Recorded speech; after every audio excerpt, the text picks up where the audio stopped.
हमारे सहयोगी मनीष झा इस वक्त हमारे साथ मौजूद हैं। सीधे उनके पास आपको वॉर जोन में लिए चलते हैं। मनीष, क्या प्लान फिलहाल इजराइल का वॉर प्लान क्या नजर आ रहा है? कैसे हमास को खत्म करने की तैयारी है और टनल के अंदर वेंटिलेशन प्रोसेस को और साथ ही साथ फ्यूल सप्लाई को रोककर कैसे उन्हें मौत के घाट उतारा जाएगा?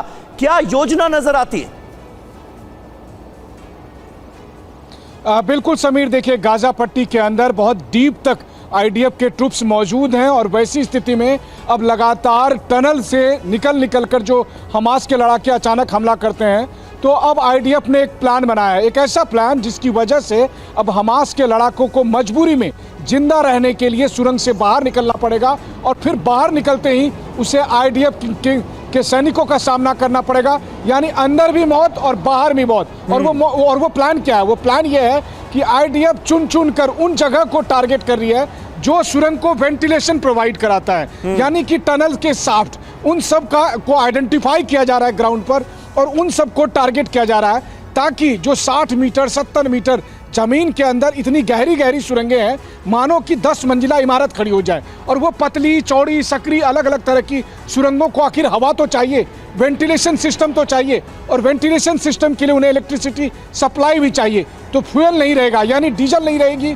तो डीजल नहीं मिलने से एक तरफ वेंटिलेशन सिस्टम काम नहीं करेगा और जो भी कृत्रिम या प्राकृतिक जो शाफ्ट बनाए गए हैं उन सब शाफ्ट को डिमोलिश किया जा रहा है। और ऐसी स्थिति में हमास को अंदर में सांस लेने में दिक्कत होगी, हमास सुरंगों के अंदर जी ही नहीं पाएगा। और जैसे ही वो बाहर निकलेगा तो वो कहते हैं ना कि अगर चूहे को बिल से बाहर निकालना है तो आप उसमें पानी डालिए और फिर चूहा बाहर निकलेगा। ठीक उसी प्लान के तहत आईडीएफ की टीम अब लगातार सुरंगों से हमास के लड़ाकों को बाहर निकालने का प्लान बना रही है और उसी कार्रवाई को एग्जीक्यूट कर रही है। और जैसे ही हमास बाहर निकलेगा और उसे फिर हमास को मौत का सामना करना पड़ेगा। तो अंदर सुरंग के अंदर भी मौत और जमीन पर भी मौत, यह है आईडीएफ का सबसे खतरनाक प्लान।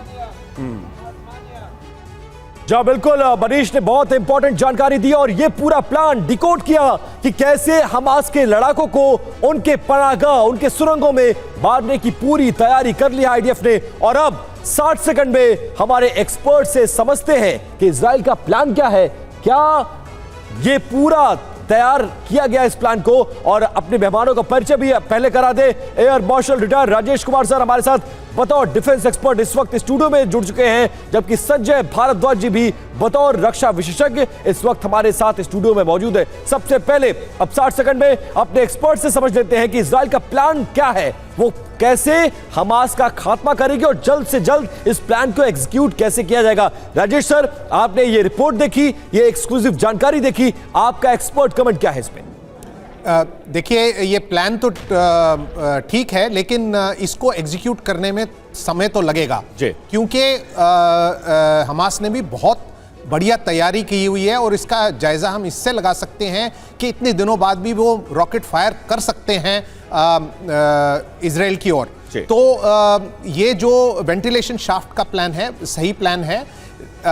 और आप देख रहे हैं कि जो इजरायली के जितने भी आर्मर्ड फोर्सेस हैं वो सलाल-अद-दीन हाईवे को कट करने की कोशिश कर रहे हैं और कोस्टल हाईवे को भी कट करने की कोशिश कर रहे हैं, ताकि नॉर्थ और साउथ गाजा के बीच में जो है कम्युनिकेशन कट हो जाए और फिर वो इन टनल्स को टारगेट करके धीरे धीरे जो है इनका खात्मा करेंगे। लेकिन इस कार्रवाई में भी आप देखें कि हमास के पास अभी रेजिडुअल कैपेसिटी है, क्योंकि उन्होंने उनकी एक आर्मर्ड टैंक को मार गिराया है, 317 लोगों को मार दिया है। तो इस जंग में बड़ी बात यही है कि जंग के इतने दिनों बाद भी हमास में ये मादा, ये कैपेबिलिटी बची हुई है कि वो रॉकेट अटैक्स कर इजराइल के कई इलाकों को बना रहा है निशाना। ये महत्वपूर्ण है।